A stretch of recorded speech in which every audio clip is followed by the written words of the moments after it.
Hello students, welcome to our digital classroom at College of Computer Science and Information Technology. Last practical video સેશનમાં આપણે microscope study કરેલું હતું instrument. આજે આપણે microscope ઇન્સ્ટ્રુમેન્ટમાં જ study કરશું, બટ લાસ્ટ સેશનમાં આપણે એમની રૂટીનલી કયા કયા પાર્ટ્સનો આપણે યુઝ કરવાના છીએ એ જોયેલું હતું. આ વિડીયો સેશનમાં આપણે સ્ટડી કરશું કે રૂટીનલી આપણે માઇક્રોસ્કોપને કઈ રીતે યુઝ કરી શકીએ અને એમની કેર કઈ રીતે લઈ શકીએ, અને અમુક ટર્મિનોલોજીસ છે જે માઇક્રોસ્કોપ રિલેટેડ છે, તો એ ટર્મિનોલોજીસ આપણે ઇઝીલી જો ખ્યાલ હોય તો ઇઝીલી આપણે એનું વર્કિંગ છે એ કરી શકીએ. તો આજે સ્ટાર્ટ કરશું ટર્મિનોલોજીસથી માઇક્રોસ્કોપની. ફર્સ્ટ છે મેગ્નિફિકેશન. મેગ્નિફિકેશન કોને કહી શકાય? તો કે સિમ્પલ વર્ડ છે મેગ્નિફિકેશન માટે ઝૂમિંગ. આપણે બધાને ખ્યાલ જ હોય ઝૂમિંગ એટલે શું, બરાબર? કોઈ પણ આપણે માઇક્રોસ્કોપનો યુઝ ત્યારે જ કરશું કે જ્યારે એ ઓબ્જેક્ટ છે, કોઈ પણ માઇક્રોસ્કોપમાં જે કંઈ પણ આપણે ઓબ્ઝર્વ કરવાનું છે, કે બેક્ટેરિયા છે, વાયરસ છે, ફંજાઈ છે, જે માઇક્રો ઓર્ગેનિઝમ આપણે નરી આંખથી જોઈ શકતા નથી, તો એને આપણે માઇક્રોસ્કોપમાં ઓબ્ઝર્વ કરશું ત્યારે એમાં કંઈક મેગ્નિફિકેશન ઇફેક્ટ જોવા મળશે. મીન્સ કે એનું ઝૂમિંગ થશે ત્યારે આપણે માઇક્રોસ્કોપમાં ઇઝીલી ઓબ્ઝર્વ કરી શકીએ છીએ. તો મેગ્નિફિકેશન એટલે શું એ જોઈએ. હવે માઇક્રોસ્કોપનું જે મેગ્નિફિકેશન છે એ બે પાર્ટમાં ડિવાઈડ થયેલું છે. કઈ રીતે બે પાર્ટમાં ડિવાઈડ થયેલું છે? તો કે એમનું પર્ટિક્યુલર ટોટલ મેગ્નિફિકેશન જોવા મળશે. ટોટલ મેગ્નિફિકેશન કઈ રીતે? તો કે જે કંઈ પણ ઓબ્જેક્ટ આપણે અહીંયા માઇક્રોસ્કોપમાં સ્લાઇડમાં ઓબ્ઝર્વ કરવાના છીએ, એમાં જે કંઈ પણ ઓબ્જેક્ટ પ્રેઝન્ટ છે એ 2 ટાઈમ્સ છે મેગ્નિફાઈ થશે, 2 ટાઈમ્સ છે એ ઝૂમિંગ થશે. કઈ રીતે? તો કે એક તો જે કંઈ પણ ઓબ્જેક્ટિવ લેન્સનું મેગ્નિફિકેશન હશે એ. ઓબ્જેક્ટિવ લેન્સ એટલે શું? ઓલરેડી આપણે લાસ્ટ વિડીયો સેશનમાં જોયેલું હતું કે અહીંયા તમે જે નોઝ પીસ જોડે લેન્સ અટેચ થયેલા છે, ડિફરન્ટ ઓબ્જેક્ટિવ લેન્સ, એમાંથી કયા ટાઈપનું ઓબ્જેક્ટિવ લેન્સ આપણે ઓબ્જેક્ટિવ લેન્સમાં આપણે ઓબ્ઝર્વ કરીએ છીએ એના ઉપર ડિપેન્ડન્ટ છે. ફોર એક્ઝામ્પલ, હું low power objective lens use કરું છું, એટલે કે 10x, તો મને જે કંઈ પણ મેગ્નિફિકેશન ઝૂમિંગ ઇફેક્ટ મળશે કેવી મળશે? તો કે જે કંઈ પણ ઓબ્જેક્ટ છે એના કરતાં 10 ગણું વધારે ઓબ્ઝર્વ થશે. તો એ વાઇઝ અહીંયા જેટલા બી ડિફરન્ટ લેન્સ છે, low power lens, high power lens and oil immersion lens, જે ટાઈપનું લેન્સ ઓબ્જેક્ટિવ યુઝ કરીશ એ વાઇઝની મને મેગ્નિફિકેશન પાવર જોવા મળશે, એ માઇક્રોસ્કોપનું અથવા તો એ ઇમેજનું. એક તો એના ઉપર ડિપેન્ડન્ટ છે. And second things, eyepiece lens ઉપર જે ટોટલ મેગ્નિફિકેશન છે એ બે લેન્સ ઉપર ડિપેન્ડન્ટ હશે. ફર્સ્ટ છે ઓબ્જેક્ટિવ લેન્સ ઉપર, કે જે આપણે નોઝ પીસ પર અટેચ થયેલા હશે અને એમાંથી કયા ટાઈપનું ઓબ્જેક્ટિવ લેન્સ તમે યુઝ કરો છો એના વાઇઝ. અને સેકન્ડ છે આઈપીસ લેન્સ. આઈપીસ લેન્સ કોને કીધેલા હતા આપણે ત્યારે? તો કે અહીંયા તમે જે લેન્સમાં ઓબ્જેક્ટને વ્યૂ કરવાના છો એ લેન્સ છે એને કહેશું આઈપીસ લેન્સ અથવા તો ઓક્યુલાર લેન્સ. હવે અહીંયા પણ ત્યારે આપણે ઓલરેડી ડિસ્કસ થઈ ગયેલું હતું કે એક લેન્સ છે એ 5xનું હશે અને એક લેન્સ છે એ 10xનું હશે. એક્સ મીન્સ એટલા ટાઈમ્સ, એટલા ગણું આપને ઇમેજ છે એનું ઝૂમિંગ બતાવશે, બરાબર? તો અહીંયા જે કંઈ પણ લેન્સ સિસ્ટમ અરેન્જ થયેલી છે માઇક્રોસ્કોપમાં, એમાં મેગ્નિફિકેશન છે એ બંને ઉપર ડિપેન્ડન્ટ હશે. એક તો ઓબ્જેક્ટિવ લેન્સ તમે કયો યુઝ કરો છો એના પર, પ્લસ આઈપીસ લેન્સના મેગ્નિફિકેશન પર. હવે ટોટલ મેગ્નિફિકેશન માટે એક નોર્મલ ફોર્મ્યુલા છે. કોઈ પણ માઇક્રોસ્કોપનું આપણે ટોટલ મેગ્નિફિકેશન છે એ ફાઇન્ડ આઉટ કરવું હોય તો કઈ રીતે કરી શકશું? કેલ્ક્યુલેટ કરવું હોય તો એના માટેની એક ફોર્મ્યુલા છે, સિમ્પલ છે. Length of the body tube. અહીંયા બોડી ટ્યુબ છે એ આપણે ઓલરેડી પાર્ટમાં ડિસ્કસ કરેલું હતું કે માઇક્રોસ્કોપના પાર્ટ્સ કયા પાર્ટ્સ છે ને કોને શું કહેવાય. તો બોડી ટ્યુબ એટલે શું? તો કે જે ઓબ્જેક્ટિવ લેન્સમાંથી જે લાઇટ પાસ થાય છે અને આઈપીસ સુધી જે લાઇટ પહોંચે છે, એ વચ્ચેનું જે કંઈ પણ સિલિન્ડ્રિકલ ટ્યુબ છે એ વચ્ચેનું જે ડિસ્ટન્સ છે એને આપણે બોડી ટ્યુબ કીધેલું હતું, બરાબર? તો આ બોડી ટ્યુબની લેન્થ કેટલી છે એ પણ મેટર કરશે મેગ્નિફિકેશનમાં પાવરને મેઝર કરવા માટે. Then focal length of objective. અહીંયા ઓબ્જેક્ટિવની લેન્થ કેટલી છે એ પણ ડિપેન્ડ કરશે ઇન્ટુ આઈપીસ મેગ્નિફિકેશન. અને આઈપીસનું મેગ્નિફિકેશન શું છે? આઈપીસ છે એને 10x મેગ્નિફિકેશન છે, 5x મેગ્નિફિકેશન છે, કેટલા ટાઈપનું મેગ્નિફિકેશન છે એ આ 3 ફેક્ટર્સ છે એ માઇક્રોસ્કોપના મેગ્નિફિકેશનને મેઝર કરવા માટે રિસ્પોન્સિબલ છે. ધેન સેકન્ડ ટર્મિનોલોજી છે રિઝોલ્વિંગ પાવર. રિઝોલ્વિંગ પાવર એટલે શું? તો કે કોઈ પણ માઇક્રોસ્કોપ છે કે જેમાં આપણે સ્મોલ થિંગ્સ છે સ્ટડી કરવાના છીએ, એને ઓબ્ઝર્વ કરવાના છીએ, તો એ જે કંઈ પણ ઓબ્જેક્ટ છે જેને આપણે સ્ટડી કરવાનું છે એના જે કંઈ પણ પાર્ટ્સ હશે, અમુક કમ્પોનન્ટ હશે ઓબ્જેક્ટના, એને જે કંઈ પણ ઓબ્જેક્ટના પાર્ટ્સ છે એને સેપરેટલી આપણે ઇઝીલી વ્યૂ કરી શકીએ એ માટેનું એ બંનેનું ડિસ્ટન્સ કેટલું છે એ ઇઝીલી આપણે કોઈ પણ ઓબ્જેક્ટનું જોઈ શકીએ એને કહેવાય રિઝોલ્વિંગ પાવર.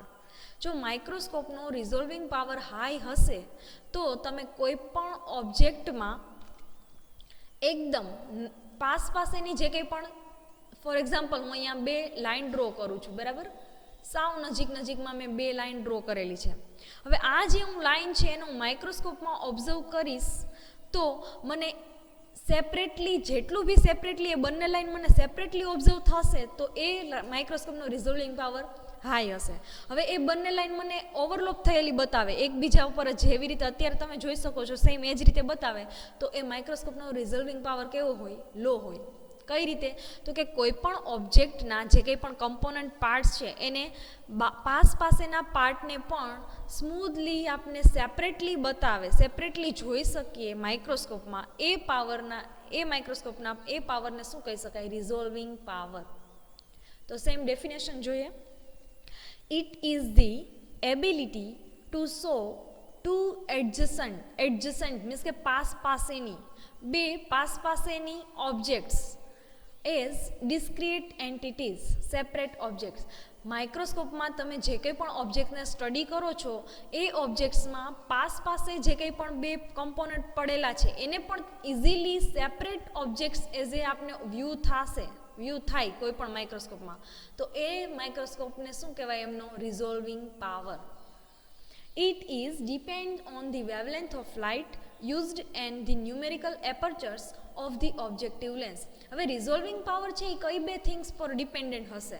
તો કે એક તો ફર્સ્ટ વેવલેન્થ ઓફ લાઇટ, કયા ટાઈપની લાઇટની વેવલેન્થ છે એ ઓબ્જેક્ટમાંથી પાસ થાય છે, ફર્સ્ટ એના પર ડિપેન્ડન્ટ હશે. અને સેકન્ડ છે numerical apertures of the objective lens.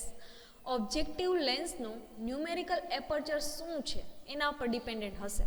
તો આ વર્ડ છે એ આપણા માટે નવો હશે કે ન્યુમેરિકલ એપર્ચર્સ એટલે શું, તો એ પણ આપણે નેક્સ્ટ સ્ટડી કરશું. એટલે શું એ પહેલાં જોઈ લઈએ. રિઝોલ્વિંગ પાવરને તમારે મેઝર કરવું હોય તો કઈ ફોર્મ્યુલા યુઝ કરી શકાય? તો કે numerical power is equal to wavelength of light.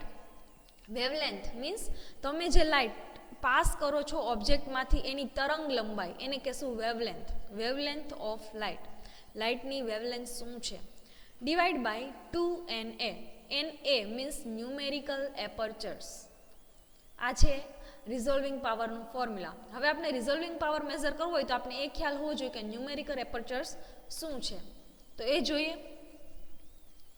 Simple things છે. ન્યુમેરિકલ એપર્ચર્સ મીન્સ તમે જે કંઈ પણ અહીંયા સિમ્પલ ઇમેજમાં ફોર્મમાં બતાવેલું છે કે અહીંયા જે કંઈ પણ ઓબ્જેક્ટ મીન્સ કે સ્લાઇડ છે, સ્લાઇડ પર શું હશે? આપણું ઓબ્જેક્ટ કે જેને આપણે સ્ટડી કરવાનું છે, બરાબર.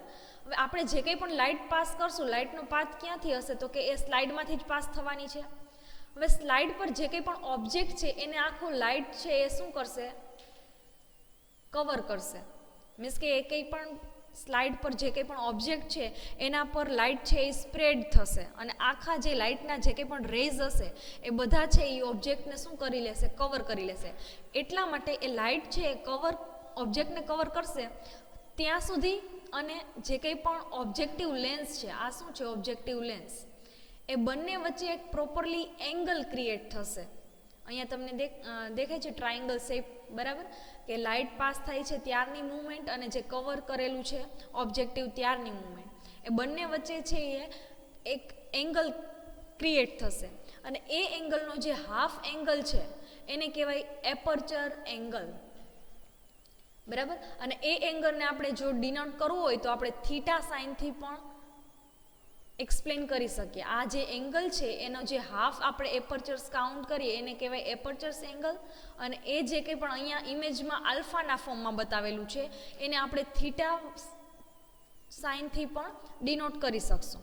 હવે અહીંયા આપણે જો થીટા મેઝર કરવો હોય, એ એંગલને મેઝર કરવો હોય, તો એ એંગલને આપણે કઈ રીતે એક્સપ્રેસ કરી શકીએ? તો કે સાઇન વેલ્યુ, મેથેમેટિક ટર્મમાં આપણે ખ્યાલ છે સાઇન થીટા, કોસ થીટા એવી ટાઈપની વેલ્યુ આવતી હોય છે, બરાબર. તો હવે એ એંગલને આપણે મેઝર કરવા માટે સાઇન વેલ્યુનો યુઝ કરી શકીએ. તો જોઈએ કઈ રીતે લખી શકાય ન્યુમેરિકલ એપર્ચર્સની ડેફિનેશન.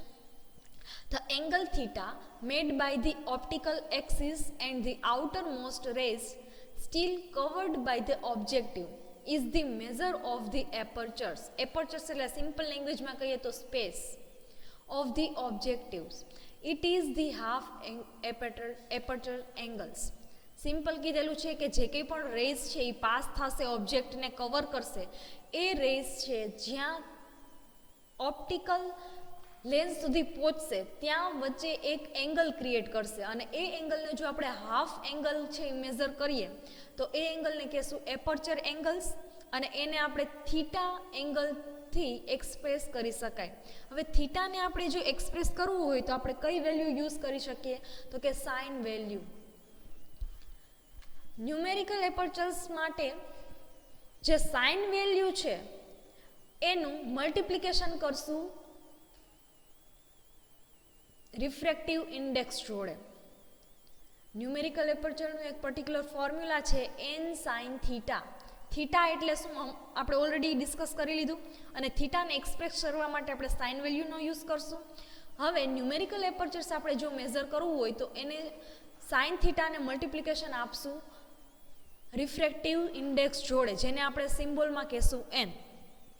રિફ્રેક્ટિવ ઇન્ડેક્સ એટલે શું? તો કે વક્રી ભવનાંક. કોઈ પણ પર્ટિક્યુલર સ્પેસ હશે એનું કંઈક વક્રી ભવનાંક હશે.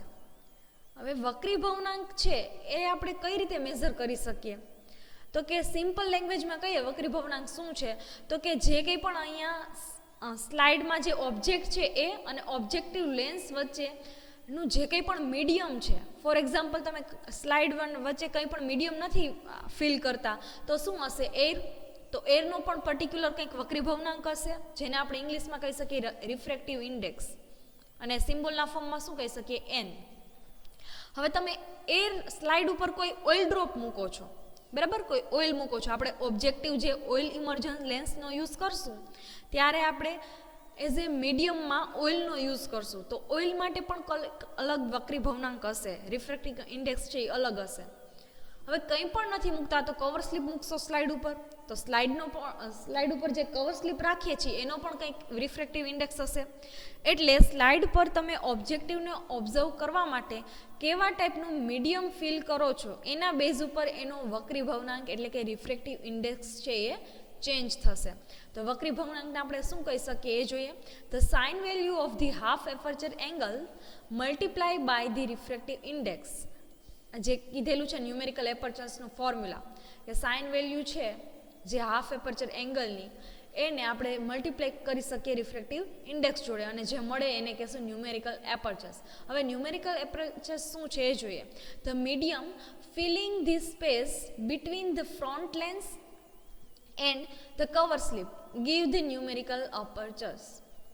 હવે જે કંઈ પણ મીડિયમ છે, આ જે તમને યલો કલરના પોર્શનમાં દેખાય છે એ શું છે? Particular medium. કયું મીડિયમ? તો કે જે સ્લાઇડમાં જે ઓબ્જેક્ટ છે એ અને ઓબ્જેક્ટિવ લેન્સ વચ્ચેનું જે કંઈ પણ મીડિયમ આપણે જેના થ્રુ ફીલ કરશું એ મીડિયમનો જે કંઈ પણ પર્ટિક્યુલર વક્રી ભવનાંક એટલે કે રિફ્રેક્ટિવ ઇન્ડેક્સ હશે એને કહેશું રિફ્રેક્ટિવ ઇન્ડેક્સ. હવે એ મીડિયમમાં કંઈ ફીલ ન કરીએ તો શું હશે? એર હશે, તો એર માટે પણ કંઈક રિફ્રેક્ટિવ ઇન્ડેક્સ હશે. પછી ઓઇલ એડ કરો છો તો ઓઇલ માટે કંઈક રિફ્રેક્ટિવ ઇન્ડેક્સ અલગ હશે, અને કવર સ્લિપ મૂકો છો તો કવર સ્લિપ માટે પણ કંઈક અલગ રિફ્રેક્ટિવ ઇન્ડેક્સ હશે. હવે રિફ્રેક્ટિવ ઇન્ડેક્સમાં પણ જો લાઇટ પાસ થતી હોય તો એની કંઈક વેલ્યુ છે એ ચેન્જ થઈ જાય છે, લાઇટ પાથ છે એ ચેન્જ થઈ જાય છે. કઈ રીતે? તો અહીંયા સિમ્પલ ઇમેજના ફોર્મમાં આપણે જોઈએ. અહીંયા પર્ટિક્યુલર સ્લાઇડ છે, બરાબર. એ જે સ્લાઇડ છે એમાં એક ડાયરેક્શનમાંથી લાઇટ છે એ સ્ટ્રેટ લાઇનમાં પાસ થાય છે. હવે અહીંયા જો સ્લાઇડનો કંઈક રિફ્રેક્ટિવ ઇન્ડેક્સ ચેન્જ થઈ જશે એરથી, એટલા માટે એનો પાથ છે લાઇટનો એ થોડોક શું થઈ જશે? ટિલ્ટ થઈ જશે, ટર્ન થઈ જશે, અને ફરીથી પાછી જ્યાં એર આવશે ત્યાં એનો પાથ ચેન્જ થઈ જશે. તો આ રીતે ડિફરન્ટ ઓબ્જેક્ટમાં રિફ્રેક્ટિવ ઇન્ડેક્સ છે એ ડિફરન્ટ હશે. અહીંયા પણ સિમ્પલ, આ સેકન્ડ ઇમેજમાં પણ આપણે સિમ્પલ બતાવેલું છે.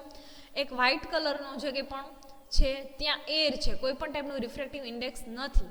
અને અહીંયા જે છે ત્યાં કોઈ પણ મીડિયમ મેં ફિલ કરેલું છે અને હું લાઇટ પાસ કરીશ તો અહીંયા જો એંગલ બનશે થીટા, એ કેવું મળશે? નોર્મલ, જ્યારે કંઈ પણ મીડિયમ નહીં હોય ત્યારે તો કે ચેન્જ મળશે. અને જ્યારે કોઈ પણ આપણે રિફ્રેક્ટિવ ઇન્ડેક્સ એટલે કે ઓઇલ એડ કરું છું સ્લાઇડ ઉપર અને ત્યાં લાઇટનો પાથ છે એ કેવો થઈ જશે? ચેન્જ થઈ જશે, જેને લીધે થીટા જે એંગલ બને છે અહીંયા એ પણ ચેન્જ થઈ જશે અને વક્રી ભવનાંક પણ શું થઈ જશે? રિફ્રેક્ટિવ ઇન્ડેક્સ પણ ચેન્જ થઈ જશે. હવે ન્યુમેરિકલ એપર્ચર્સની વેલ્યુ ચેન્જ થઈ જાય તો આપણે રિઝોલ્વિંગ પાવરની પણ વેલ્યુ શું મળશે? થોડી ચેન્જ થયેલી મળશે. તો રિફ્રેક્ટિવ ઇન્ડેક્સ કયા ટાઈપનો યુઝ કરીએ છીએ એના ઉપર ડિપેન્ડન્ટ છે રિઝોલ્વિંગ પાવરની વેલ્યુ, કે રિઝોલ્વિંગ પાવર કેવા ટાઈપનું મળી શકે. The use of mineral oil કે જે આપણે ઓઇલ ઇમર્જન લેન્સમાં યુઝ કરવાનું આવશે. જ્યારે આપણે ઓબ્જેક્ટિવ લેન્સ છે એ 100x યુઝ કરશું, 100xને આપણે બીજું કયો એક્સ કહી શકીએ? Oil immersion lens. ત્યારે એમાં આપણે મિનરલ ઓઇલનો યુઝ કરવાનો રહેશે. સ્લાઇડ ઉપર શું એડ કરવાનું હશે? તમારે જે કંઈ પણ ઓબ્જેક્ટિવ સ્ટડી કરવાનું છે એના ઉપર ઓઇલ ડ્રોપ મૂકી અને પછી તમારે એમને માઇક્રોસ્કોપમાં ઓબ્ઝર્વ કરવાનો રહેશે. which has the same refractive index n glass. હવે ઓઇલનું જે કંઈ પણ રિફ્રેક્ટિવ ઇન્ડેક્સ છે એ સેમ છે. કોના જેવું? તો કે ગ્લાસ જેવું. એટલે એમાં જે કંઈ પણ વેલ્યુ છે એમાં બહુ ડિફરન્સ આવશે નહીં. As the mounting medium increase the amount of light entering the objective and also increase the value of numerical apertures. હવે તમે જે કંઈ પણ ઓઇલનો યુઝ કરો છો એને આપણે શું કહી શકીએ બીજી લેંગ્વેજમાં? તો કે માઉન્ટિંગ મીડિયમ. આપણે જે સ્લાઇડમાં ઓબ્જેક્ટ છે એને ઓબ્ઝર્વ કરવા માઇક્રોસ્કોપમાં જે ઓઇલનો યુઝ કરીએ છીએ મિનરલ ઓઇલનો, એને આપણે માઉન્ટિંગ મીડિયમ પણ કહી શકાય. હવે આની રિક્વાયરમેન્ટ શું છે? માઉન્ટિંગ મીડિયમનો યુઝ ન કરીએ તો ન ચાલે. શું કામ એનો યુઝ કરવો જોઈએ? તો કે માઉન્ટિંગ મીડિયમનો જો આપણે યુઝ કરશું તો એમાં જે કંઈ પણ લાઇટ પાસ થવાની છે, એન્ટર થવાની છે, એ લાઇટનું અમાઉન્ટ કેવું થઈ જશે? ઇન્ક્રીઝ થઈ જશે. મીન્સ કે એ લાઇટને ઇઝીલી કોઈ બી ઓબ્જેક્ટમાં એ એન્ટર કરાવી શકશે અને જોડે જોડે એ ન્યુમેરિકલ એપર્ચરની વેલ્યુ પણ શું કરી દેશે? ઇન્ક્રીઝ કરી દેશે. હવે ન્યુમેરિકલ એપર્ચરની વેલ્યુ ઇન્ક્રીઝ થઈ જશે એટલે રિઝોલ્વિંગ પાવરની વેલ્યુ પણ શું થઈ જશે? ઇઝીલી ઇન્ક્રીઝ થઈ જશે. એટલા માટે આપણે ઇઝીલી કોઈ પણ થિંગ્સ છે એને ઓબ્ઝર્વ કરી શકશું. હવે માઉન્ટિંગ મીડિયમમાં ખાલી ઓઇલ જ યુઝ થાય છે એવું નથી. ડિફરન્ટ ટાઈપના ઘણા મીડિયા પણ યુઝ કરી શકાય અને કયા ટાઈપના ઓઇલ યુઝ થાય છે એ જોઈએ અને કેનો શું રિફ્રેક્ટિવ ઇન્ડેક્સ છે. તો કે માઉન્ટિંગ મીડિયમ માટે જનરલી 4 ટાઈપ્સના ઓઇલ છે આપણે યુઝ કરતા હોય છે. કયા 4 ટાઈપ્સ? તો કે paraffin oil, Canada balsam oil, cedarwood oil and sandalwood oil. હવે ડિફરન્ટ ઓઇલનો રિફ્રેક્ટિવ ઇન્ડેક્સ છે એ ડિફરન્ટ હશે. પેરાફિન ઓઇલનો રિફ્રેક્ટિવ ઇન્ડેક્સ છે 1.47, કેનેડા બાલ્સમ 1.53, સેન્ડલવુડ ઓઇલનો છે 1.51 અને સેન્ડલવુડ ઓઇલનો છે 1.51. આ બંને ઓઇલ છે સીડારવુડ ઓઇલ અને સેન્ડલવુડ ઓઇલ, એનું રિફ્રેક્ટિવ ઇન્ડેક્સ સેમ છે. એટલે તમે આ બંનેની કમ્પેરિઝનમાં કોઈ પણ ઓઇલ યુઝ કરો તો સેમ ન્યુમેરિકલ એપર્ચર્સની વેલ્યુ મળશે અને સેમ રિઝોલ્વિંગ પાવર મળશે.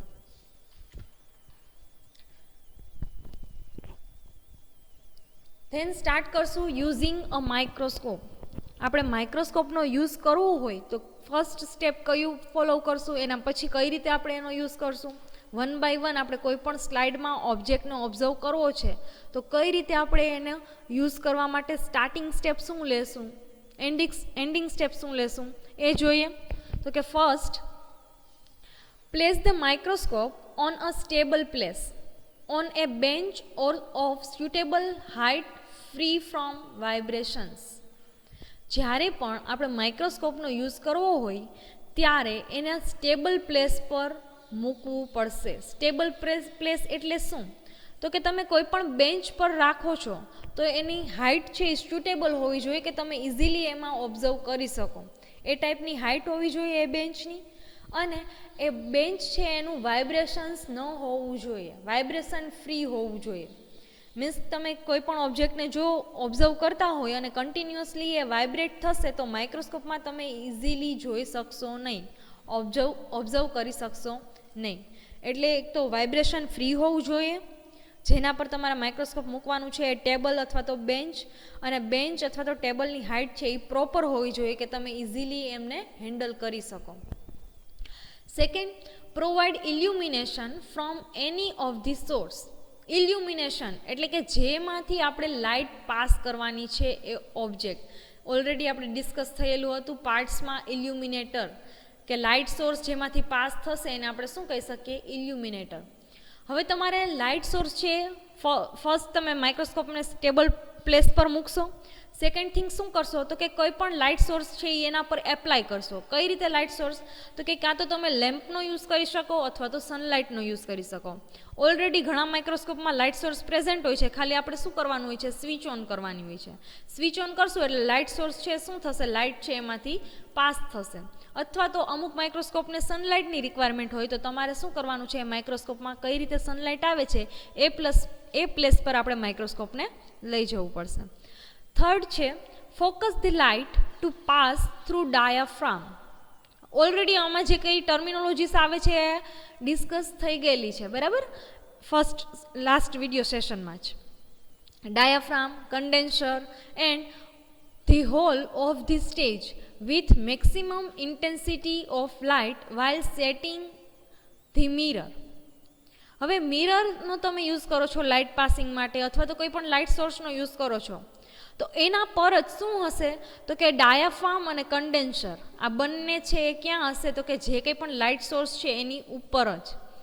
તો હવે એ જે લાઇટ છે એ પાસ થશે એ કઈ જગ્યાએથી ફોકસ થવી જોઈએ તો કે એ લાઇટ છે એ તમારે પાસ કરવાની છે કન્ડેન્સર અથવા તો ડાયાફ્રામમાંથી. એ પર્ટિક્યુલર જે કંઈ પણ ડાયાફ્રામ અને કન્ડેન્સરનો હોલ છે સ્ટેજની નીચે એમાંથી મેક્સિમમ લાઇટ છે તમારે પાસ થવી જોઈએ. એટલે એ વાઇઝ એમને સેટ કરવાનું છે. Then place the slide containing object to be observed between the clips on the mechanical stage. હવે એક વખત તમે લાઇટ સ્વિચ ઓન કરી દીધી છે, એ ચેક કરી દીધું છે કે લાઇટનો પર્ટિક્યુલર પાથ શું છે તો કે કન્ડેન્સર અને ડાયાફ્રામમાંથી ઇઝીલી પાસ થાય છે. પછી શું કરવાનું છે તો કે હવે આપણે જે કંઈ પણ સ્લાઇડ પ્રિપેર કરેલી છે કે જેમાં આપણે ઓબ્જેક્ટ છે કે જેને આપણે ઓબ્ઝર્વ કરવાનો છે એ લાઇટને આપણે આ પર્ટિક્યુલરલી મિકેનિકલ સ્ટેજ પર પ્લેસ કરવાની છે. એને જે કંઈ ક્લિપ છે એને ઓપન કરી અને સ્લાઇડને શું કરશું ત્યાં પુટ ઓન કરશું. એક વખત સ્લાઇડ છે એ સ્ટેજ પર મુકાઈ જાય છે પછી શું કરશું તો કે rotate the nose piece. Nosepiece એટલે કે આ જે કંઈ પણ લેન્સ સિસ્ટમ કે જેમાં ડિફરન્ટ લેન્સ છે એ પ્રેઝન્ટ છે એને રોટેશન આપશું. કઈ રીતે રોટેશન આપશું તો કે તમારે કયા ઓબ્જેક્ટિવ લેન્સમાં માઇક્રોસ્કોપમાં જે કંઈ પણ ઓબ્જેક્ટ છે એને ઓબ્ઝર્વ કરવાનું છે એ ટાઈપનો લેન્સ છે એને અરેન્જ કરશું. ત્યાં ડિફરન્ટ 3 યા 4 ટાઈપ્સના લેન્સ હશે. એમાંથી આપણે પર્ટિક્યુલર કોઈ એક લેન્સમાંથી સ્ટાર્ટ કરવાનું રહેશે. જનરલી માઇક્રોસ્કોપમાં જે કંઈ પણ ઓબ્જેક્ટ આપણે સ્ટાર્ટ કરતા હોય એ લો પાવર લેન્સથી ઓબ્ઝર્વ કરવાનું સ્ટાર્ટ કરશું. લો પાવર લેન્સ એટલે કે 10x. ઓબ્જેક્ટિવ લેન્સ આપણે કયો યુઝ કરશું સ્ટાર્ટિંગમાં તો કે 10x લેન્સ. શું કામે તો કે ત્યારે એમનું મેગ્નિફિકેશન 10xનું કેવું હશે, લોઅર હશે. ધીમે ધીમે આપણે એનું મેગ્નિફિકેશન છે ઇન્ક્રીઝ કરવાનું રહેશે. જે લો પાવર લેન્સ છે એ નોઝ પીસમાં આપણે એટલું રોટેટ કરશું કે જે લો પાવર લેન્સ છે એ ક્યાં આવી જાય એકદમ સ્લાઇડની ઉપર, બરાબર. એ રીતે આપણે સેટ કરશું ઓબ્જેક્ટિવ લેન્સને. ધેન નેક્સ્ટ સ્ટેપ શું હશે, આપણે સ્લાઇડ લઈ લીધી, લેન્સ ઓબ્જેક્ટિવ લેન્સ આપણે સેટ કરી દીધો કે લો પાવર લેન્સમાં આપણે ફર્સ્ટ ઓબ્ઝર્વ કરશું. પછી લુક થ્રુ ધ આઈપીસ. હવે જે કંઈ પણ પર્સન માઇક્રોસ્કોપમાં ઓબ્ઝર્વ કરે છે એનું વ્યૂવિંગ ક્યાં હોવું જોઈએ તો કે અહીંયા આઈપીસ પર એની આઈસ છે એ અરેન્જ કરશે અને જોડે જોડે એણે શું કરવાનું છે તો કે adjust the light to improve the contrast. લાઇટને એડજસ્ટ કરવાની છે. કઈ રીતે એડજસ્ટ કરવાની છે? તો કે તમે આઈપીસ પર જોવો છો તો તમારી લાઇટની ઇન્ટેન્સિટી એટલી હોવી જોઈએ કે તમને કંઈ જોવામાં, ઓબ્ઝર્વ કરવામાં પ્રોબ્લેમ ન આવે. એની બ્રાઇટનેસ છે એને શું કરવાની છે? તમારે લાઇટની બ્રાઇટનેસને ચેન્જ કરવાની છે. તમને જેટલી બ્રાઇટનેસ ઓબ્ઝર્વ કરવા માટે ઇઝી લાગે એટલી બ્રાઇટનેસ તમારે સેટ કરવાની છે. In case of low power the intensity is decrease. જો તમે લો પાવર લેન્સમાં ઓબ્ઝર્વ કરો છો, લો પાવર ઓબ્જેક્ટિવ લેન્સમાં ઓબ્ઝર્વ કરો છો સ્લાઇડને, તો લાઇટની ઇન્ટેન્સિટી કેવી હોવી જોઈએ? ઓછી હોવી જોઈએ. જો હાઈ પાવરમાં ઓબ્ઝર્વ કરતા હોય તો લાઇટની ઇન્ટેન્સિટી કેવી હોવી જોઈએ? વધારે હોવી જોઈએ. Then put one hand on the focusing knob. હવે તમે અહીંયાથી વ્યૂ કરો છો માઇક્રોસ્કોપમાં સ્લાઇડને. લાઇટની ઇન્ટેન્સિટી તમારે જે પણ આઈસમાં જે રીતે સેટ થાય છે એ વાઇઝ તમે એને સેટ કરી દીધી છે, બરાબર? પછી શું કરવાનું છે? તમારે તમારો જે હેન્ડ છે એને કયા પ્લેસ પર લઈ જવાનો છે? તો કે ફોકસિંગ નોબ પર. ફોકસિંગ નોબ એટલે કયા નોબ? તો કે course adjustment knob and fine adjustment knob, જે અહીંયા પ્રેઝન્ટ છે, બરાબર? જે મોટો નોબ છે એને કહેશું કોર્સ એડજસ્ટમેન્ટ નોબ, અને જે સ્મોલ નોબ છે એને કહેશું ફાઇન એડજસ્ટમેન્ટ નોબ. આ બંને નોબ પર આપણે શું લઈ જવાના છે? આપણા હેન્ડ્સ. આપણી આઈસ ઓલરેડી ક્યાં છે? તો કે આઈપીસ પર. ત્યાં ઓબ્ઝર્વ કરતાં આપણે કોર્સ એડજસ્ટમેન્ટ નોબને એ રીતે ઇન્ક્રીઝ ઓર ડિક્રીઝ કરવાનું છે કે આપણું જે કંઈ પણ ઓબ્જેક્ટિવ છે, આપણા સ્લાઇડમાં જે કંઈ પણ થિંગ્સ છે એ ફોકસ થવાનું સ્ટાર્ટ થશે, બરાબર? ઓબ્જેક્ટિવ લેન્સને તમારે શું કરવાનું છે? ઓબ્જેક્ટિવ લેન્સ થ્રુ જે ઓબ્જેક્ટ છે એને માઇક્રોસ્કોપમાં જ્યારે આઈપીસ થ્રુ ઓબ્ઝર્વ કરો છો ત્યારે એ ટાઈમે કોર્સ એડજસ્ટમેન્ટ નોબ છે એને મૂવમેન્ટ આપશો. એટલે એક ટાઈમ એવો આવશે કે ધીમે ધીમે આ જે ઓબ્જેક્ટિવ છે એ ફોકસ થશે. એક વખત ઓબ્જેક્ટિવ્સ છે એ ફોકસ થઈ જાય, આપણે સ્લાઇડમાં ઓબ્ઝર્વ થઈ જાય એટલે ત્યાં શું કરી દેવાનું છે? આપણે કોર્સ એડજસ્ટમેન્ટને મૂવમેન્ટ કરવાનું સ્ટોપ કરી દેવાનું છે. કોર્સ એડજસ્ટમેન્ટ મૂવમેન્ટ સ્ટોપ થઈ જાય પછી થોડું એવું બ્લર ઓબ્ઝર્વેશન થશે. આપણું જે કંઈ પણ થિંગ્સ જે ઓબ્જેક્ટ છે એને ઓબ્ઝર્વ કરીએ છીએ ત્યારે ફાઇન એડજસ્ટમેન્ટ નોબને મૂવમેન્ટ કરશું.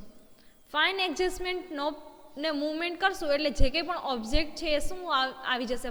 શાર્પ ફોકસ થઈ જશે, ક્લિયર વિઝ્યુલાઇઝ થશે.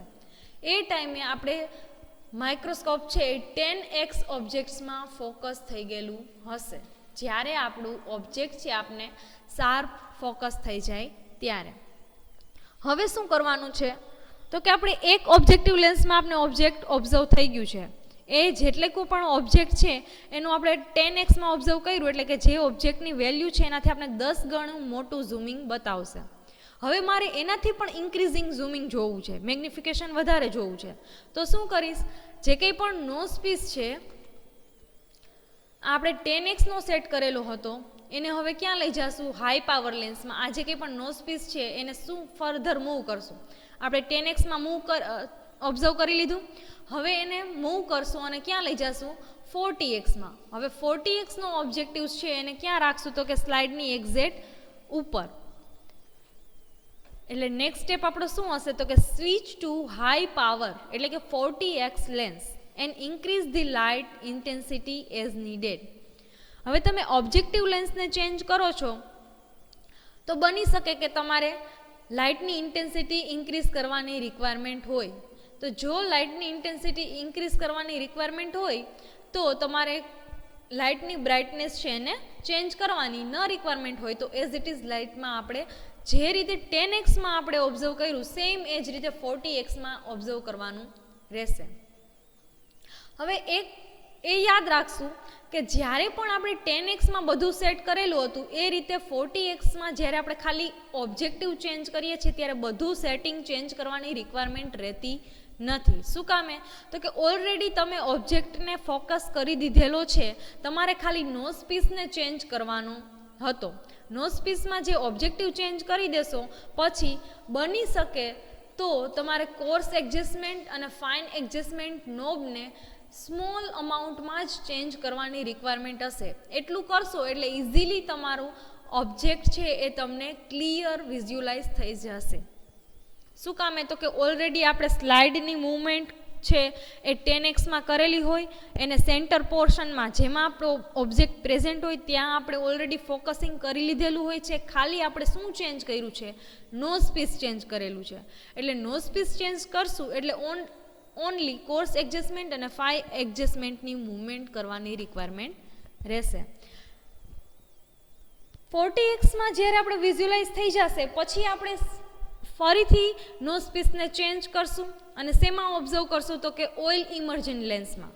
ઓઇલ ઇમર્જન લેન્સ એટલે કે જે લેન્સને આપણે 100x કીધેલું છે કે જેમાં તમારું હાયર મેગ્નિફિકેશન જોવા મળશે કે કોઈ પણ ઓબ્જેક્ટ છે એની 100 ગણી વેલ્યુ છે એમાં ઇન્ક્રીઝ થઈ જશે, એને કહેશું 100x. હવે 100x જ્યારે પણ આપણે ઓબ્ઝર્વ કરશું એ પહેલાં સ્લાઇડમાં આપણે ઓઇલ ડ્રોપ્સ છે એ એડ કરવા પડશે. ઓઇલને તમારા ઓબ્જેક્ટ્સ હશે એના ઉપર ઓઇલ ડ્રોપ છે એ મૂકી અને પછી એમાં આપણે શું કરવાનું છે એ ઓબ્જેક્ટિવ લેન્સમાં ઓબ્ઝર્વ કરવાનું રહેશે. એટલે નેક્સ્ટ એક સ્ટેપ છે ઇન્ક્રીઝ થઈ જશે. Place a small drop of oil on the slide. Slide પર શું કરશું, ફર્સ્ટ ઓઇલ ડ્રોપ મૂકશું. ક્યારે, જ્યારે આપણે ઓઇલ ઇમર્જન ઓબ્જેક્ટિવ લેન્સમાં ઓબ્ઝર્વ કરવું છે ત્યારે. And keep it between nose piece and light source. ફરીથી સ્લાઇડને આપણે મૂકશું નોઝ પીસ અને લાઇટ સોર્સની વચ્ચે અને લાઇટની ઇન્ટેન્સિટી છે એકદમ મેક્સિમમ કરશું. શું કામે તો કે અહીંયા જે આપણે ઓબ્જેક્ટિવ લેન્સ સિલેક્ટ કરેલો છે કયો છે 100x. Then change the nose piece and set the oil immersion objective in it place. પછી આપણે ઓબ્જેક્ટિવમાં કયો ઓબ્જેક્ટિવ યુઝ કરશું તો કે ઓઇલ ઇમર્જન ઓબ્જેક્ટિવ, જેને આપણે 100x લેન્સ પણ કહી શકાય. ધેન નેક્સ્ટ સ્ટેપ શું હશે, use the adjustment knob two gate the object in focus. પછી એડજસ્ટમેન્ટ નોબનો યુઝ કરશું કે જે કોર્સ એડજસ્ટમેન્ટ છે, ફાઇન એડજસ્ટમેન્ટ નોબ છે એનો યુઝ કરશું. જનરલી ફાઇન એડજસ્ટમેન્ટ નોબનો આપણે ત્યારે જ યુઝ કરશું કે જ્યારે કોર્સ એડજસ્ટમેન્ટ નોબથી પર્ટિક્યુલરલી થિંગ્સ જે કંઈ પણ ઓબ્જેક્ટ છે એ શાર્પ ઓબ્ઝર્વ નથી થતું. જો કોર્સ એડજસ્ટમેન્ટને આપણે શાર્પ ઓબ્ઝર્વ થઈ જાય છે તો ફાઇન એડજસ્ટમેન્ટ નોબનો યુઝ કરવાની રિક્વાયરમેન્ટ નથી. Then with the use of fine adjustment bring the object sharply in to the focus. પછી ફાઇન એડજસ્ટમેન્ટ નોબનો યુઝ કરશું અને શાર્પ ક્લિયરલી કોઈ પણ ઓબ્જેક્ટ છે એને ઓબ્ઝર્વ કરશું. Sometimes it is necessary to raise or lower the condenser to get optimum light intensity. હવે સિમ્પલ આપણે કઈ રીતે માઇક્રોસ્કોપનો યુઝ કરવું એ ઓલરેડી આપણે અહીંયા સુધીના સ્ટેપમાં ક્લિયર થઈ ગયું છે. જનરલી આપણે જે કંઈ પણ સ્ટાર્ટિંગ કરશું તો એ ક્યાંથી કરશું તો કે ઓબ્જેક્ટિવ લેન્સ છે એ તમારે લો પાવર લેન્સથી સ્ટાર્ટ કરવાનું રહેશે. નોઝ પીસને આપણે એ ડાયરેક્શનમાં મૂવ કરશું કે આપણે જે ઓબ્જેક્ટિવ યુઝ કરવો છે એ સ્લાઇડની એક્ઝેક્ટ ઉપરની ડાયરેક્શનમાં આવે. એમ ધીમે ધીમે હાઈ પાવર લેન્સનો યુઝ કરશું અને લાસ્ટમાં ઓઇલ ઇમર્ઝન લેન્સનો યુઝ કરશું એટલે ઓબ્જેક્ટ છે આપણે ક્લિયર વિઝ્યુલાઇઝ થઈ જશે. બટ અમુક ટાઈમે એવું બની શકે કે તો પણ આટલું કરીએ છીએ તો પણ ઓબ્જેક્ટ છે આપણે પ્રોપર વિઝ્યુલાઇઝ થતો નથી. એ ટાઈમે તમારે શું કરવું પડશે તો કે કન્ડેન્સર જે કંઈ પણ છે, કન્ડેન્સર ક્યાં આવેલું હશે, અહીંયા નીચે સ્ટેજની નીચે કે જ્યાંથી લાઇટ પાસ થાય છે, બરાબર, ત્યાં કન્ડેન્સર પ્રેઝન્ટ હશે. કન્ડેન્સરમાંથી લાઇટ છે એ મૂવ થતી હશે. તો જ્યારે એવું બને કે તમને તો પણ પ્રોપર વિઝ્યુલાઇઝ નથી થતું ત્યારે તમારે કન્ડેન્સરને પણ મૂવમેન્ટ આપવી પડશે. કન્ડેન્સરને લોઅર અથવા તો અપર એવી રીતે મૂવમેન્ટ આપી અને જોવું પડશે કે કયા ટાઈમે લાઇટની ઇન્ટેન્સિટી ગ્રેટર છે અથવા તો ડિક્રીઝ છે. તો એ ટાઈમે બની શકે કે જ્યારે તમને આટલું કરવાથી પ્રોપર નથી મળતું ત્યારે આપણે શું કરવાનું રહેશે, કન્ડેન્સરને પણ મૂવમેન્ટ આપવી પડશે. તો આ લાઇટની ઇન્ટેન્સિટીને ડિક્રીઝ અથવા તો ઇન્ક્રીઝ કરવા માટે આપણે કન્ડેન્સરનો યુઝ કરીએ છીએ એને શું કહી શકાય, એ ટર્મિનોલોજીને કહી શકાય ક્રિટિકલ ઇલ્યુમિનેશન. જ્યારે પ્રોપર વિઝ્યુલાઇઝ નથી થતું માઇક્રોસ્કોપમાં, ત્યારે લાઇટની ઇન્ટેન્સિટીને ડિક્રીઝ અથવા તો ઇન્ક્રીઝ કરવા માટે આપણે કન્ડેન્સરને યુઝ કરીએ છીએ. એ ટર્મિનોલોજીને કહી શકાય ક્રિટિકલ ઇલ્યુમિનેશન. આટલું કરશું એટલે આપણે ઇઝીલી ઓબ્જેક્ટ છે એ ક્લિયર વિઝ્યુલાઇઝ થઈ શકશે. ધેન ફાઇનલી સ્ટેપ શું હશે? તો કે finally when the observation is finished, the oil applied on the slide is removed by means of xylene. Xylene એક ટાઈપનું કેમિકલ છે. And cleaning with the lens paper. હવે તમે માઇક્રોસ્કોપમાં કોઈ પણ થિંગ્સ છે એનો ઓબ્ઝર્વ કરી લીધેલું છે, બધું કમ્પ્લીટ થઈ ગયેલું છે, તો લાસ્ટ આપણે શું યુઝ કરેલું હતું? તો કે એ ઓબ્જેક્ટ ઉપર આપણે ઓઇલ ડ્રોપ મૂકેલું હતું. તો એ ઓઇલ ડ્રોપને રિમૂવ કરશું.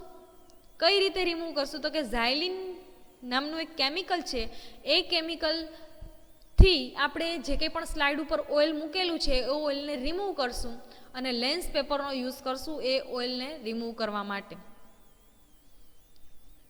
પછી આપણે એ સ્લાઇડને છે પરમિનન્ટલી યુઝ કરી શકીએ. ફરીથી તમારે માઇક્રોસ્કોપમાં પાછું એ ઓબ્ઝર્વ કરવું હોય ગમે ત્યારે તો પણ સેમ આ જ મેથડ થ્રુ આપણે એનો યુઝ કરી શકીએ, એ સ્લાઇડનો યુઝ કરી શકીએ. તો અહીંયા લાસ્ટ સ્ટેપ હતું કઈ રીતે માઇક્રોસ્કોપને હેન્ડલ કરશું, કઈ રીતે એની જોડે વર્ક કરશું. નેક્સ્ટ આપણે માઇક્રોસ્કોપનો યુઝ કરવા ટાઈમે અમુક થિંગ્સ છે કે જે રૂટીનલી આપણે યુઝ કરવાની છે અને કઈ રીતે કેર કરવાની છે એ જોઈએ. Routine care of the microscope. જ્યારે પણ કોઈ પણ એક્સપેરિમેન્ટ આપણે સ્ટાર્ટ કરીએ છીએ અથવા તો કમ્પ્લીટ કરીએ છીએ તો કેવા ટાઈપની કેરિંગ કરશું આપણે માઇક્રોસ્કોપની? First, carry the microscope by holding its arm or limb. આમને બીજું શું કહી શકશું? લિમ્બ. આ ઓલરેડી આપને ખ્યાલ છે આર્મ કોને કહેવાય છે. With one hand and the other hand under the foot. Foot means base. શું કીધેલું છે? જ્યારે પણ આપણે માઇક્રોસ્કોપનો યુઝ કરવો છે અથવા તો એક પ્લેસ પરથી બીજા પ્લેસ પર જ્યારે લઈ જવું છે ત્યારે માઇક્રોસ્કોપને આપણે કઈ રીતે લઈ જશું એની પણ પર્ટિક્યુલર એક સ્ટાન્ડર્ડ મેથડ છે. કઈ રીતે લઈ જશું? તો કે આપણું જે એક હેન્ડ છે એને આમ પર મૂકશું,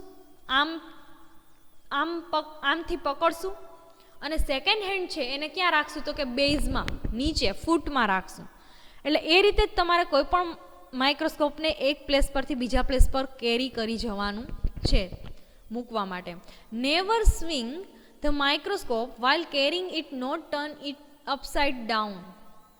ક્યારેય પણ માઇક્રોસ્કોપને સ્વિંગિંગ કરવાનું નથી, મીન્સ કે આમથી એને લટકાવવાનું નથી, અપસાઇડ એન્ડ ડાઉન સાઇડ. કઈ રીતે લઈ જવાનું છે? તો એક આમ છે, એક હેન્ડ છે આપણે આમ પર રાખશું અને બીજો હેન્ડ છે એના બેઝ પર રાખશું. એવી રીતે બંને હેન્ડથી સ્મૂથલી માઇક્રોસ્કોપને એક પ્લેસ પરથી બીજા પ્લેસ પર લઈ જશું. એને સ્વિંગિંગ કરવાનું નથી.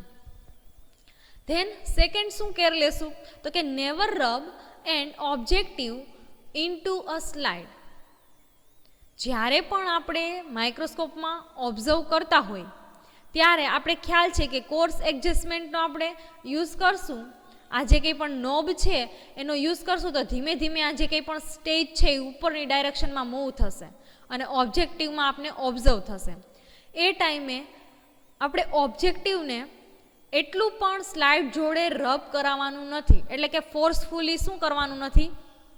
એને પ્રેસ કરવાનું નથી કે ઓબ્જેક્ટ જે કંઈ પણ આ લેન્સ છે એ અને સ્લાઇડ છે એ એકબીજાના શું પ્રેશરમાં આવી અને સ્ક્રેચ થઈ શકે એવું કરવાનું નથી. મીન્સ કે એક પણ ટાઈપનું ફોર્સ છે એ કરવાનું નથી. જ્યારે પણ આપણે સ્લાઇડના મૂવ થતા કોર્સ એડજસ્ટમેન્ટનો યુઝ કરતા હોય અને સ્લાઇડને મૂવ કરતા હોય તો ઓબ્જેક્ટિવ અને સ્લાઇડ વચ્ચે થોડું એવું ડિસ્ટન્સ હશે. પર્ટિક્યુલર એક ટાઈમ આવી જશે કે જેમાં કોર્સ એડજસ્ટમેન્ટ નોબ છે એનું વર્ક છે એ સ્ટોપ થઈ જશે. તો એને વધારે પ્રેશર આપી અને ફોર્સફુલી છે એને અપ ડાયરેક્શનમાં લઈ જવાનું નથી. એટલે કે એમનું જે કંઈ પણ ફોર્સફુલી છે એ પ્રેશર આપવાનું નથી. થર્ડ કેર શું લેશું? તો કે never touch any optical surface with anything other than lens tissue. હવે માઇક્રોસ્કોપના આપણે યુઝ કમ્પ્લીટ કરી લઈ પછી માઇક્રોસ્કોપના ઓબ્જેક્ટને ક્લીન કરવા માટે પર્ટિક્યુલર ટિશ્યુનો જ યુઝ કરવો જે લેન્સના માટે યુઝફુલ થતા હોય. કોઈ પણ ઓબ્જેક્ટિવને ક્લીન કરવા માટે કોઈ પણ થિંગ્સ છે એને એપ્લાય કરવી નહીં. શું કામે? તો કે જે કંઈ પણ લેન્સ છે એમાં પર્ટિક્યુલરલી ગ્લાસનું પ્રિપેર થયેલું હશે અને એ ગ્લાસમાં જો સ્ક્રેચ આવી જશે, એક વખત સ્ક્રેચ થઈ જશે તો તમે માઇક્રોસ્કોપમાં જે કંઈ પણ ઓબ્જેક્ટ ઓબ્ઝર્વ કરો છો એ ઓબ્જેક્ટ છે એ ક્લિયર વિઝ્યુલાઇઝ નહીં થાય. શું વિઝ્યુલાઇઝ થશે? તો કે જે કંઈ પણ લેન્સમાં સ્ક્રેચીસ પડી ગયેલા છે એ સ્ક્રેચીસ આપને ઓબ્ઝર્વ થશે. એટલા માટે ઓબ્જેક્ટિવ લેન્સને ક્લીન કરવા માટે પર્ટિક્યુલરલી લેન્સ ટિશ્યુનો જ યુઝ કરવો, બીજા કોઈ પણ ઓપ્ટિકલ સરફેસને યુઝ કરાવવું નહીં. નેક્સ્ટ કેર શું લેશું? At the end of the experiment gently clean all immersion oil of the lens. હવે આપને ખ્યાલ છે કે આપણે અમુક પ્રેક્ટિકલમાં ઓઇલનો યુઝ કરેલો છે, તો એ ઓઇલ છે બની શકે કે આપણા ઓબ્જેક્ટિવ લેન્સમાં ટચ થયેલું હોય તો એ ત્યાં જ પ્રેઝન્ટ રહેશે. અને ઓઇલ જો ત્યાં પ્રેઝન્ટ હશે તો ડસ્ટ પાર્ટિકલ ને બધું શું થશે? તો કે ઓબ્જેક્ટિવ લેન્સ ઉપર જમા થઈ શકે છે. તો એટલા માટે આપણે માઇક્રોસ્કોપમાં ઓબ્જેક્ટ ઓબ્ઝર્વ થઈ જાય, સ્લાઇડ રિમૂવ થઈ જાય પછી શું કરવાનું છે? બધા ઓબ્જેક્ટિવ લેન્સ છે એને ઓઇલ ફ્રી કરી દેવાના છે. કઈ રીતે? તો કે કોઈ પણ એવા બેઝિસ કે જેના થ્રુ આપણે ઓઇલને રિમૂવ કરી શકાય, લેન્સ પેપરનો યુઝ કરી અને એ લેન્સને ક્લીન કરી અને એમાંથી જે કંઈ પણ ઓઇલ લાગેલું હોય એને શું કરી દેવાનું છે? રિમૂવ કરી દેવાનું છે. Do not use an organic solvent. હવે એ ઓઇલને રિમૂવ કરવા માટે આપણે કોઈ લિક્વિડ અથવા તો કોઈ ઓર્ગેનિક સોલ્વેન્ટનો યુઝ નથી કરવાનો. કેવા ઓર્ગેનિક સોલ્વેન્ટ? તો કે ઇથેનોલ છે, ઇથર છે, ઝાયલિન છે, ટોલ્યુઇન છે, આવા કોઈ પણ ટાઈપના લિક્વિડનો યુઝ કરવાનો નથી. Two remove the oil on a regular basis.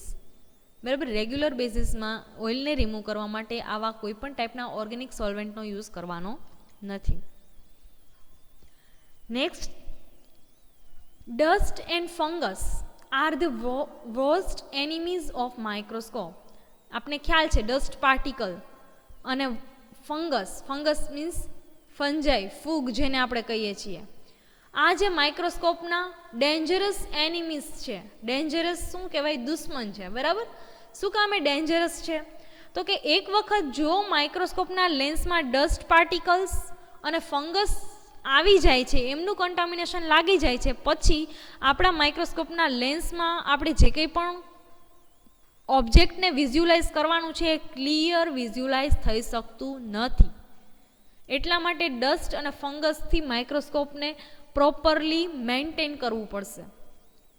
કઈ રીતે? તો કે fungus growing on lenses and scratches caused by dust particles on the lens surface can damage the microscope.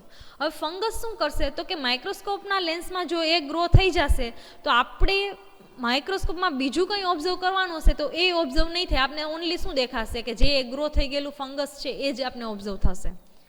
અને ડસ્ટ પાર્ટિકલ શું કરશે? તો કે ડસ્ટ પાર્ટિકલ છે એ માઇક્રોસ્કોપના લેન્સમાં સ્ક્રેચીસ કરી દેશે. હવે એ સ્ક્રેચીસ કરી દેશે જેને લીધે માઇક્રોસ્કોપ છે એ શું થઈ જશે? ડેમેજ થઈ જશે. Hence when not in use store the microscope away from dust and humid environment. એટલા માટે આપણે માઇક્રોસ્કોપને સ્ટોરમાં જ્યારે યુઝ ન હોય તો એ રીતે સ્ટોર કરવું, એ પ્લેસ પર મૂકવું કે જ્યાં એન્વાયરમેન્ટ કેવું હોય? ડસ્ટી એન્વાયરમેન્ટ ન હોય, કે જ્યાં કન્ટિન્યુઅસલી ડસ્ટ ન આવતી હોય, અને હ્યુમિડ એન્વાયરમેન્ટ ન હોય. હ્યુમિડ એટલે કે ભેજવાળું. જો ભેજવાળું એન્વાયરમેન્ટ હશે તો માઇક્રોસ્કોપમાં ફંગસનો ગ્રો થઈ જશે, અને ડસ્ટી એન્વાયરમેન્ટ હશે તો માઇક્રોસ્કોપમાં ડસ્ટ લાગી જશે જેને લીધે માઇક્રોસ્કોપને ડેમેજ થઈ શકે છે. હવે આમાંથી તમને કોઈ પણ માઇક્રોસ્કોપને કઈ રીતે વર્કિંગ કરવું અથવા તો એની કેર કઈ રીતે લેવી, એમાં જો કોઈ પણ ડાઉટ હોય, when in doubt ask your instructor for assistance. Doubt હોય તો તમે તમારા આસિસ્ટન્સને પૂછી શકો છો, એઝ એ ઇન્સ્ટ્રક્ટરને પૂછી શકો છો કે એ તમને કઈ રીતે આસિસ્ટ કરે. બરાબર. તમને જે કંઈ પણ માઇક્રોસ્કોપના જે કંઈ પણ આપણે કેર જોઈ કે રૂટીનલી આપણે કઈ રીતે માઇક્રોસ્કોપની કેરિંગ કરશું અથવા તો કઈ રીતે એમનો યુઝ કરવો, જો આપને ખ્યાલ ન આવે તો આપને કોણ આસિસ્ટ કરશે? તો કે આપણા જે કંઈ પણ લેબમાં રૂટીનલી આપને ઇન્સ્ટ્રક્શન આપતા હશે એ ઇન્સ્ટ્રક્ટરને આપણે પૂછી શકશું જો આપને ખ્યાલ ન હોય તો. આઈ થિંક આજે કંઈ પણ માઇક્રોસ્કોપનો કઈ રીતે યુઝ કરવો આ સેશન પછી આપને જે કંઈ પણ ડાઉટ હશે એ સોલ્વ થઈ ગયેલું હશે. કે ફર્સ્ટ જો કે પણ માઇક્રોસ્કોપને આપણે યુઝ કરવો હોય તો લાઇટ્સ પહેલાં તો જે કંઈ પણ માઇક્રોસ્કોપ છે એને ક્યાં મૂકશું? તો કે સ્ટેબલ પ્લેસ ઉપર. પછી લાઇટ સોર્સ ઓન કરશું અને એ લાઇટની ઇન્ટેન્સિટી છે એ કન્ડેન્સર અથવા તો ડાયાફાર્મમાંથી પાસ થાય છે કે નહીં એ વેરીફાઈ કરશું. પછી તો કે મિકેનિકલ સ્ટેજ પર આપણે જે કંઈ પણ સ્લાઇડને ઓબ્ઝર્વ કરવાની છે એ સ્લાઇડને મૂકશું ક્લિપનો યુઝ કરી. અને ધીમે ધીમે આપણે લો પાવર લેન્સનો યુઝ કરશું. લો પાવર લેન્સ, પછી હાઈ પાવર લેન્સ અને લાસ્ટમાં ઓઇલ ઇમર્જન લેન્સ. તો એ વાઇઝનું નોઝ પીસ છે એને આપણે અરેન્જ કરશું. પછી આપણું આઈસ છે એને આઈપીસ પર રાખશું અને એક હેન્ડ છે એને ફાઇન એડજસ્ટમેન્ટ અને કોર્સ એડજસ્ટમેન્ટથી એડજસ્ટ કરશું સ્લાઇડને. જેવી રીતે સ્લાઇડમાં આપણે એવું થાય છે કે આપણે ઇમેજ છે એ ઓબ્ઝર્વ થાય છે ત્યારે આપણે કોર્સ એડજસ્ટમેન્ટને મૂવમેન્ટ કરવાનું સ્ટોપ કરી દેશું. અને જો ઇમેજ છે બ્લર ઓબ્ઝર્વ થતી હોય તો આપણે શાર્પલી ઓબ્ઝર્વ કરવા માટે ફાઇન એડજસ્ટમેન્ટ નોબનો યુઝ કરશું. આમ છતાં જો આપણે કોઈ પણ ઓબ્જેક્ટ છે એ પ્રોપર ક્લિયર વિઝ્યુલાઇઝ ન થાય તો આપણે લાઇટની ઇન્ટેન્સિટીને શું કરી શકીએ છીએ? ઇન્ક્રીઝ ઓર ડિક્રીઝ કોના હેલ્પથી? તો કે કન્ડેન્સરના હેલ્પથી. આટલું કરશું એટલે ઇઝીલી આપણે માઇક્રોસ્કોપમાં કોઈ બી ઓબ્જેક્ટ છે ઇઝીલી ઓબ્ઝર્વ થઈ જશે. અને માઇક્રોસ્કોપમાં એક વખત ઓબ્જેક્ટ યુઝ થઈ જાય પછી આપણે રૂટીનલી એની જે કંઈ પણ ઓબ્જેક્ટિવ લેન્સ છે એને પ્રોપરલી ક્લીન કરશું. માઇક્રોસ્કોપને ડસ્ટ ફ્રી એન્વાયરમેન્ટમાં રાખશું, જ્યાં મોઇસ્ટ પ્રેઝન્ટ ન હોય એવા એન્વાયરમેન્ટમાં રાખશું અને લેન્સ ટિશ્યુનો યુઝ કરી અને ઓબ્જેક્ટિવને ક્લીન કરશું. તો કઈ રીતે કેરિંગ કરશું માઇક્રોસ્કોપનું અને શું ઓબ્ઝર્વેશન કરવા માટે આપણે કયા કયા સ્ટેપ ફોલો કરશું આ સેશન પછી આઈ હોપ બધાને ક્લિયર થઈ ગયેલું હશે. Thank you for listening me.